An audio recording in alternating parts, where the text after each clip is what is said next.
Art and music have long been used as therapy to help alleviate psychological and neurological disease, but there has been little study on its use by Parkinson's patients. There's hope for those living with Parkinson's that art and music may help with some symptoms of the disease. Senior arts correspondent Jeffrey Brown spent time with one man who shows why an active life with arts is helping him push back. The story is part of our ongoing look at the intersection of health and arts, part of our Canvas coverage. You want to juggle? Sure. Yeah. Juggling isn't part of most medical visits, but it is for 73-year-old Larry Ravitz, who's been living with Parkinson's disease for the past 18 years. And you're able to play your instrument also? And why not? So is some Charlie Parker on the sax. All part of the routine when he goes for regular checkups with the doctor who's been seeing him from the beginning. It's a very tricky Charlie Parker. Okay. Ijaz Shamim, a neurologist with Kaiser Permanente in Gaithersburg, Maryland. So how important is music for you now? It's real important. Maybe it's just as important as the art. Music and art have been part of Larry's life as long as he can remember. And at age 55, he looked forward to more as he transitioned toward retirement amid a successful career in real estate to spend more time with his wife Marika and their family. What were you painting back then? I painted a real estate painting. It was right in front of you. I worked as a street portrait artist for a number of years. But his abilities with brush and paints began to wane as tremors came. In 2006, he was diagnosed with Parkinson's disease. This is our shopping list. In the years since, Larry and Marika have worked hard to find ways to limit the disease's effect on their quality of life. Marika leans on a team of family, friends, and caregiver Emerson Adams Jackson, who shares many of Larry's interests, including the tenor sax, Superman, here we come. and helps him through his daily routine of exercising, juggling, and making art. It's like taking a yoga class. It's like deep breathing. It's very relaxing to hold a brush, and that's part of the magic of the process. You've had to live with this a long time. What's been the hardest part of it for you? Knowing that I only be able to paint the way I love to paint, there's a loss of the desire that I had. It's sad. You had to learn to paint again or to make art again in a new way? I paint from the inside out. That's what Parkinson's did to your art, to your painting. I didn't have a choice. Whether I do that or stop painting. So these are paintings that you started doing about 10 years ago, you say? Mm-hmm. Frustrated by his inability to portray reality, but yearning for a new way to express himself with a brush, My right hand is the hand that's most affected by the Parkinson's. Larry embraced process painting, an approach that prioritizes experience over outcome. Did you like the process painting? I love it. I did my first one.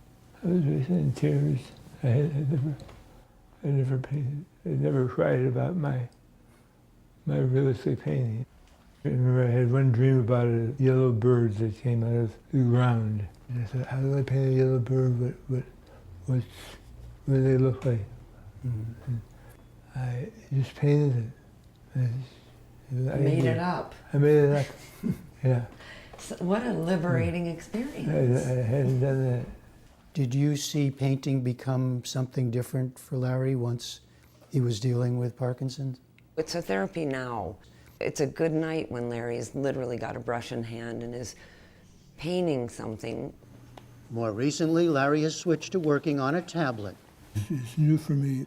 It's difficult for me to paint the way I was. So you choose the colors. Oh, so now it's like a real brush. I see. You never have to clean your brush. You never have to clean a brush. About 7 years ago, Larry was given deep brain stimulation, a surgical therapy in which electrodes are implanted to treat some Parkinson's symptoms. That greatly helped his tremors, but also eventually led to infections and had to be removed. This is really good. Is that good? The many drugs he's taken and his advanced stage of the disease have also led to a new symptom, visual hallucinations, something he experiences regularly without fear, including during our talk. Look, for just a second. And You seeing something now? yeah, I see probably about 10 people out there. You see 10 people out there? Yeah. Do these images that you see, these visions, show up in your painting? I paint them into my process painting, taking control over what I'm seeing. The painting is a calming place. The music is a calming place. It's tricky. Yeah, this is tricky. Larry's doctor, Ijaz Shamim, has been studying Parkinson's and working with patients, some 400 currently, for nearly 2 decades. He says that while experiencing and making music and art can help retrain the brain, the precise impact on Parkinson's is unclear. Now take a couple steps. But he loves working with Larry and is fascinated by what he sees and its potential as complementary therapy. Right? So what is the role of the arts and the music? Yeah. Nobody really truly knows because this is a new phenomenon, but there are additive benefits. And we have been encouraging patients, the patients who have artistic prowess within, to actually explore those things.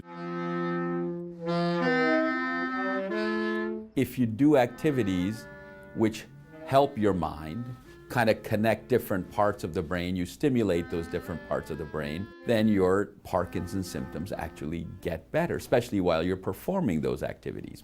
Do you prescribe art and music? Can I prescribe that? No, there's no prescription for it. That's actually a sadness of the situation because there should be. There is a lot of therapies that are out there that patients can utilize that make them feel good. And when they feel good, the Parkinson's disease is not controlling their lives, and they are in control of their lives. And so 18 years after his diagnosis, Larry and Marika continue to work to ease, but not stop, an inevitable worsening of Larry's disorder by keeping him active, surrounding him with friends and family, and making music and art. What's the most important thing you've learned? I would say one thing I've learned is don't try to do Parkinson's by yourself. Make sure you got a good team. You got to go with the flow. Like Larry's art goes with the flow, our lives have to go with the flow. How do you stay positive after all these years? There's not much choice. You want to be having more fun. You have a reason to continue living. For the PBS NewsHour, I'm Jeffrey Brown in Tacoma Park, Maryland.